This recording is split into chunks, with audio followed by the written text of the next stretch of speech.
Salam dari hantu yang menyeramkan. Namaku Sergei dan aku akan melanjutkan cerita tentang sisi gelap dunia kita. Setelah kasus yang terjadi di seberang rumahku, aku mengerti bahwa aku tidak hanya ingin menyelamatkan orang dari monster, tetapi juga mempelajarinya.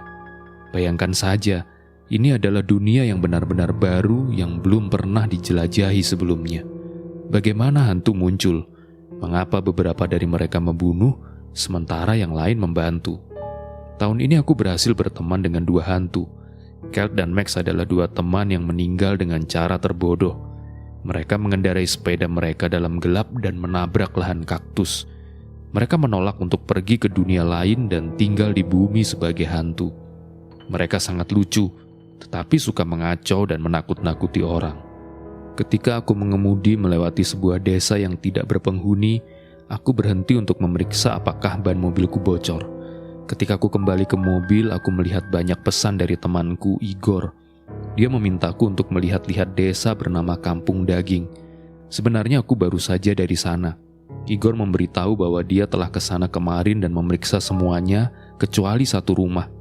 Dan aku harus masuk ke dalam rumah itu. Mengapa diberi nama Kampung Daging? Pada abad ke-19, pedagang kaya datang ke sini untuk membeli banyak daging. Sejauh yang aku tahu, selama masa perang, sebuah bom menghancurkan desa dan semua penduduknya tewas. Aku tidak dapat menolak untuk membantu teman, jadi aku pergi mencari rumah itu. Aku tidak dapat berhenti memikirkan mengapa rumah itu sangat menarik perhatian temanku. Dan satu hal lagi, bagaimana dia tahu bahwa pada saat itu aku berada di dekat Kampung Daging. Itu sangat aneh. Terlebih lagi, tanganku terasa sangat sakit, seperti terkena pisau. Aku membawa semua perlengkapan dan senjata yang diperlukan dan pergi ke rumah itu. Rasa sakitnya tidak berhenti, tapi sebaliknya semakin kuat dan kuat. Pemburu hantu memiliki satu aturan. Jika pergi ke suatu tempat, kirim pesan ke rekan kerja kita di mana lokasinya. Jika kita hilang, mereka akan tahu kemana harus mencari. Itu yang aku lakukan. Aku mengirim pesan tentang lokasiku di grup chat para pemburu hantu. Ketika aku mendekati rumah itu, aku terkejut. Rumah itu terlihat jauh lebih baik daripada rumah-rumah lain. Seolah-olah bomnya telah jatuh bukan untuk merusaknya. Ketika aku masuk, aku mengalami sakit kepala yang parah.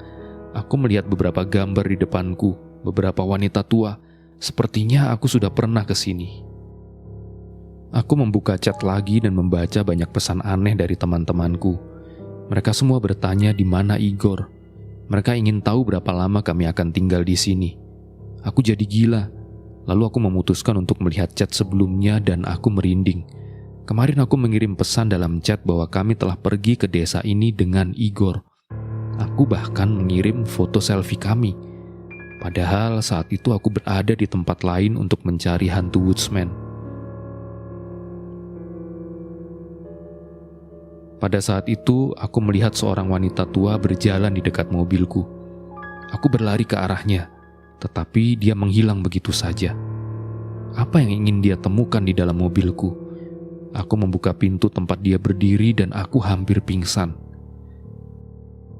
Ada mayat Igor.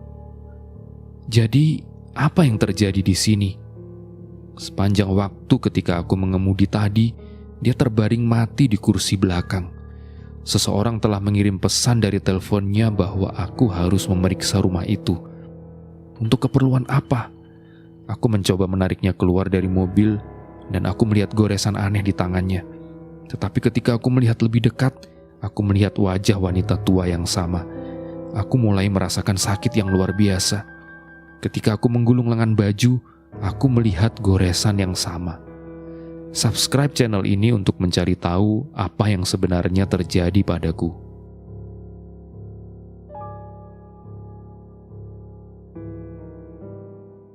Halo semuanya, saya Alex. Saya menjadi cacat 10 tahun yang lalu, tapi saya tidak ingin menjadi beban bagi keluarga saya. Kisah saya dimulai ketika saya membeli mobil dan memutuskan untuk bekerja sebagai supir taksi.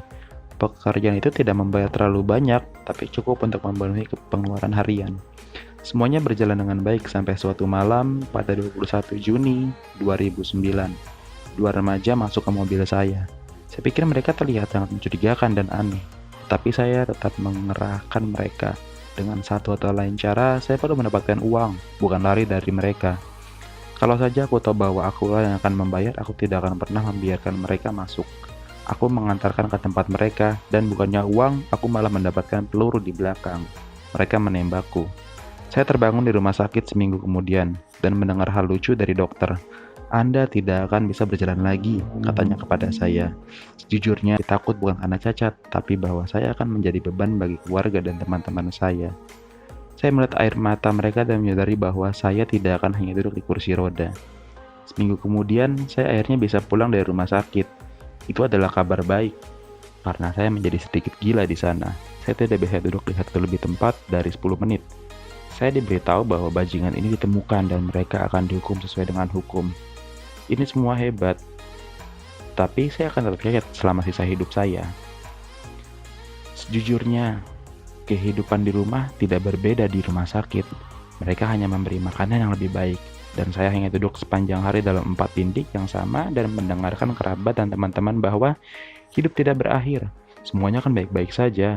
Ada banyak orang seperti Anda yang Anda bisa berjalan dan mereka hidup, dan lain-lain. Singkatnya, mereka lebih meyakinkan diri mereka daripada saya. Saya terbiasa pada minggu pertama setelah operasi. Pertanyaannya adalah, bagaimana mencari pekerjaan dan siapa yang akan membawa saya? Siapa yang butuh orang cacat? Tak seorang pun. 1 minggu lagi duduk di rumah, saya tidak menemukan apapun. Setiap malam saya membaca buku dan saya meminta ibu saya untuk membuatkan kopi agar tidak tertidur. Satu hari saya bertanya berapa harga minuman yang luar biasa ini, hanya karena penasaran. Tapi ini harga eceran dan saya ingin tahu harga grosirnya. Saya menjelajahi internet dan ternyata harga sebenarnya hampir 2 kali lebih rendah dari harga pasarnya. Kemudian saya mendapat ide bagus untuk mulai bisnis, beli kopi dengan harga murah dan menjual 2 kali lipat dari harga. Saya memiliki sedikit tabungan untuk hari hujan dan hari itu akhirnya tiba. Akibatnya saya menghabiskan semua uang saya untuk kopi. Jadi saya pun punya setumpuk bungkus kopi di rumah, tapi saya harus melakukan sesuatu dengan mereka, karena mereka tidak dapat berada di sana selamanya. Mereka harus dijual. Tapi siapa yang akan menjualnya dan di mana? Bukan ibuku. Dia punya pekerjaan yang harus dilakukan dan nenekku juga cacat seperti aku. Dan siapa lagi yang akan membeli sesuatu dari orang cacat? Tapi kemudian aku ingat satu hal. Saya datang dari sebuah desa tidak jauh dari kota kami. Saat sebelum kejadian ini, saya pergi ke sana untuk mengunjungi kerabat saya dan bertemu seorang anak di jalan. Dia berusia 16 tahun, orang tuanya pecandu alkohol, jadi jalanan membesarkannya. Kemudian sebuah ide cemerlang muncul di benak saya. Saya bisa memberinya semua kopi ini dan membiarkannya menjualnya di desa. Tidak ada banyak toko di sana, dan saya akan datang setiap minggu untuk mengumpulkan pendapatan dan bayar gajinya. Jadi saya berhasil. Dia bahagia dan aku juga. Orang-orang desa itu lebih bahagia lagi. Semua stoknya saya beli dalam 2 hari. Kemudian saya menyadarinya bahwa saya sedang bertugas tambang emas. Saya membeli kopi lebih banyak lagi dengan uang yang saya hasilkan dan bisnis semakin maju. Saya akhirnya berhenti menjadi beban dan itu membuat saya bahagia. Seiring berjalannya waktu, bisnis saya terus berkembang. Saya membuka toko di desa dengan orang yang sama dengan penjual. Dia hanya tidak ingin pergi karena saya membayar uang kepadanya. Selama 10 tahun menjual kopi, saya bisa membangun rumah dan menghidupi keluarga saya. Ngomong-ngomong, 3 tahun lalu saya menikah. Meskipun cacat, tetap mandiri dan sukses sendiri. Halo semuanya, nama saya Den, dan saya punya masalah. Ayah saya menjadi seorang wanita. Kenapa aku begitu sial sepanjang waktu? Sebelum itu, semuanya baik-baik saja. Setidaknya saya pikir begitu. Kami hidup bahagia bersama. Ibu, ayah, dan aku. Tapi sekitar setahun yang lalu, saya mulai memperhatikan bahwa ada sesuatu yang tidak beres. Orang tua saya mulai sering bertengkar dan bertengkar. Ayah absen selama berhari-hari, mengatakan bahwa ia memiliki banyak pekerjaan yang harus dilakukan. Ngomong-ngomong, dia seorang dokter, jadi dia bisa dimengerti. Tapi ketika ini mulai sering terjadi, mungkin terlalu sering, maka tentu saja ibuku bertengkar dengannya. Hal pertama yang dipikirkan setiap istri saat menghadapi suami yang absen adalah perselingkuhan. Setiap hari dimulai dengan pertengkaran antara orang tua dan berakhir sama. Ibu mulai bertanya langsung tentang wanita lain, tapi ayah menyangkal semuanya. Satu hari ayah saya bekerja sampai jam 6 dan ibu memutuskan untuk datang ke tempatnya dan memeriksa apakah dia benar-benar ada di sana. Saya mengikuti diam-diam, jadi dia tidak tahu. Pada jam 6 sore, ayah saya meninggalkan rumah sakit, naik taksi, dan pergi ke satu tempat. Ibu melompat ke taksi lain dan berkata untuk mengikutinya. Saya naik sepeda dan mulai mengayuh sepeda dengan cepat agar tidak kehilangan mereka. Setelah hanya 3 blok, ayahku berkata untuk berhenti di luar rumah pribadi seseorang. Seorang pria bertemu dengannya di sana dan mengambil tas dari tangannya, seperti yang saya lakukan ketika saya membantu pacar saya, tapi bukan itu intinya. Ayah dan laki-laki ini pergi ke rumah, ibu pergi ke belakang pagar untuk melihat mereka melalui jendela, dan aku mengintip melalui celah di semak-semak. Awalnya mereka hanya minum bir dan makan ringan. Kupikir ayahku diundang untuk minum bir, tapi kemudian, astaga, lalu mereka mulai berciuman. Yak! Jujur, aku bahkan tidak bisa menggambarkan emosi itu. Aku bahkan tidak tahu harus berkata apa. Ketika ibu saya melihat ini dengan air mata di matanya, dia naik taksi dan berkata bahwa dia pulang. Ayah pulang malam berikutnya dan langsung menemui ibuku. Mereka mengunci diri di dapur dan mulai diskusi yang panjang dan panas. Saya bertanya-tanya tentang apa pembicaraan itu, jadi saya mulai menguping.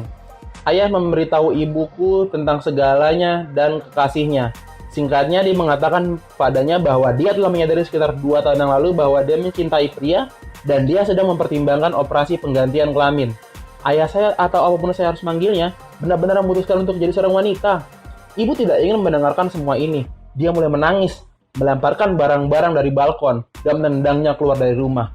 Dia berdebat dengannya. Dengan tenang, dia mengumpulkan hal-hal dan pergi meninggalkan rumah. 6 bulan kemudian, dia muncul depan rumah kami.